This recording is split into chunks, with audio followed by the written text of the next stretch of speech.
Encore un quartier sérieusement menacé d'érosion à Kinshasa.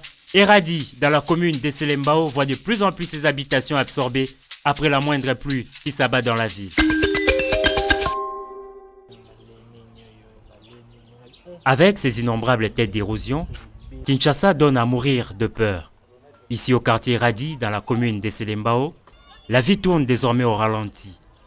L'érosion, à en croire les habitants du quartier, daterait d'environ une dizaine d'années et avait été contenue par une entreprise locale qui y avait érigé un collecteur d'eau pour sauver ce qui pouvait l'être. Mais quelques années plus tard, le conduit d'eau a cédé, fatigué par l'âge et par les eaux provenant des quartiers environnants. Le bilan des dernières pluies est éloquent. 10 maisons sont déjà englouties et les palissades également. C'est ainsi que nous demandons aux autorités de refaire la canalisation. Informé de la situation, un député provincial élu de cette municipalité s'est vite rendu sur les lieux. Nous avons fait un constat amer. Les dégâts sont énormes, mais ce n'est pas tellement grand. Mais c'est pour ça que la population s'est intervenue auprès de moi pour que je puisse à mon tour aller plaider auprès de notre ministre provincial de la ville de Kinshasa, Charlie Duplan.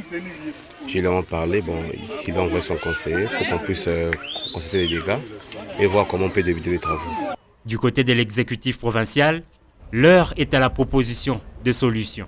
Il y aura une solution provisoire que nous envisageons d'ailleurs pour le moment, parce qu'on ne sait pas faire les travaux définitifs à cause des pluies. Et pendant la saison de sèche, on fera les ouvrages définitifs.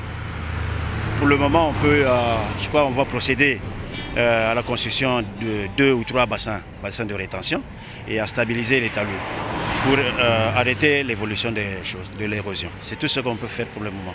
Arrêter l'évolution de l'érosion, voilà c'est à quoi s'attend cette population qui, à l'instar de celle d'Mbinza Delvaux, a vu non seulement des grands travaux anti-érosifs lancés, mais s'est vu réconforté par la visite du chef de l'État dans ce quartier qui retrouve peu à peu sa quiétude. Les taxis-motos ne sont plus seulement l'apanage de villes ouest-africaines. La seule différence, à Goma dans le Nord Kivu, ce mode de transport a été imposé à la population. C'est une agglomération purement commerciale. Alors, suite à l'éruption volcanique, il y avait beaucoup de riz qui étaient un peu bloqués. Alors la moto a une facilité de transporter une personne à son endroit bien approprié et bien précise. Raison pour laquelle il y a beaucoup de motos dans notre ville en circulation de transport en commun dans notre ville de Goma. Environ 5000 taxis-motos circulent à Goma.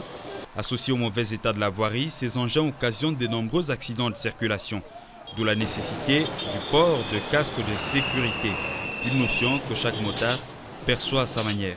Pour les passagers, c'est le problème. Il y a des passagers qui sont peut-être... Il peut y avoir un passager malade et qu'un autre n'est pas malade. Il y aura peut-être des transmissions de maladies en passant par les casques. Les casques de protection ne peuvent certes pas prévenir un accident, mais en minimiser les conséquences. 5 motards de Goma en ont récemment fait les frais. Ils se font de plus en plus rares. Des donneurs bénévoles de sang, l'on n'en compte plus que 10 000 pour une population quinoise estimée à plus de 10 millions d'habitants. Un rapport inquiétant qui a des répercussions sur la banque de sang. Il n'y a pas suffisamment de donneurs bénévoles de sang. Et ce qui fait parfois on recourt à certains donneurs familiaux. Il y a même des situations où les gens vendent leur sang. C'est inacceptable. Donc il y a l'insuffisance des donneurs de sang nous empêche, nous, à constituer des stocks pour pouvoir approvisionner les hôpitaux. Une récente étude menée sur la motivation du don de sang relève que les stéréotypes sont en partie à la base de cette situation. Il y a des gens qui se disent, voilà, je ne peux pas donner du sang à n'importe qui, parce que le sang, c'est vrai que le sang, c'est la vie. Et donc, si je donne mon sang, par exemple, à un voleur ou quelqu'un d'autre, ou un sorcier, mon sang et son sang vont se rencontrer et donc je risque d'avoir la malédiction. Et donc, il y a comme ça des choses, des coutumes, des tabous, des idées préconçues qui font que les gens, pour rien comme ça, refusent d'aller donner de leur sang. Malgré cela, les efforts de vulgarisation fournis portent du fruit. Je ne suis pas à mon premier don de sang, je le fais pour aider les accidentés. Les femmes qui connaissent des cas d'hémorragie après accouchement ou les enfants drépanocytaires. Le sang, ce liquide précieux du corps humain, n'a pas de substitut artificiel. Donner de son sang, c'est donc sauver des vies. Des efforts considérables ont été réalisés par le chef d'État de la sous-région en matière de paix et de sécurité dans les Grands Lacs. Ce sont les présidents des chambres parlementaires des États de la CPGL qui l'affirment à l'issue de la deuxième conférence axée sur la paix, la sécurité, la coopération et le développement économique des pays de la sous-région, dont les travaux viennent de s'achever à Kinshasa.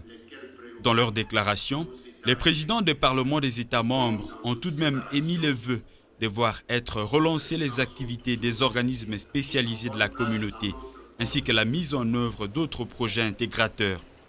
La conférence a par ailleurs recommandé la réduction sensible des obstacles au commerce transfrontalier dans l'espace de la communauté. Une matinée sportive 100% féminine, l'initiative est de la Fédération congolaise des sports pour tous. Placée sous les thèmes genre et sport, la journée avait connu la participation de l'Association des femmes africaines dans le sport Awissa RDC. Objectif, mobiliser les femmes autour de la pratique de sport.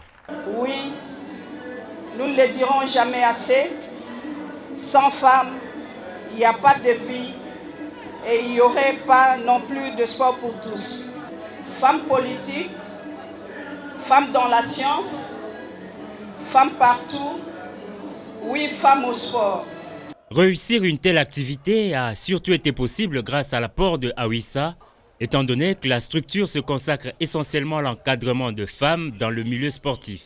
Awissa est le sigle anglais de Association of Women in Sport Africa. C'est l'article 2 des statuts d'Awissa qui fixe ses objectifs qui peuvent se résumer en ceci. Aider les femmes et les filles congolaises à s'intégrer dans la société et à s'insérer dans les cadres de la dynamique sportive congolaise. Une dynamique qui s'appuie sur l'intérêt de plus en plus accru que les femmes congolaises apportent dans la pratique de sport. Le train du concours Monzele est déjà en marche. Après un long moment de présélection, les 24 candidats retenus pour cette aventure sont enfin connus. Ils ont été présentés à l'hôtel Vénus. Voici comment s'est passée la présélection. On a commencé par le dessin. Chaque candidat a fait un dessin. Nous avons vérifié les dessins 3 fois. On a un comité d'une vingtaine de personnes. Nous avons critiqué et nous avons parlé avec eux. On a fait des interviews verbales. Et après avoir organisé pour 14 pays différents, dont des candidats par pays, je crois que ça c'est gérable. Ils sont tous de la RDC. Ça ne doit pas vraiment causer un souci. On a déjà une méthode de travail qui est déjà mise en place. Vous les saurez au fil à mesure. Il est à noter que le gagnant du concours Monzele pourra représenter la République démocratique du Congo au Festival international du marché africain qui se tient chaque année au Niger. Que le meilleur gagne.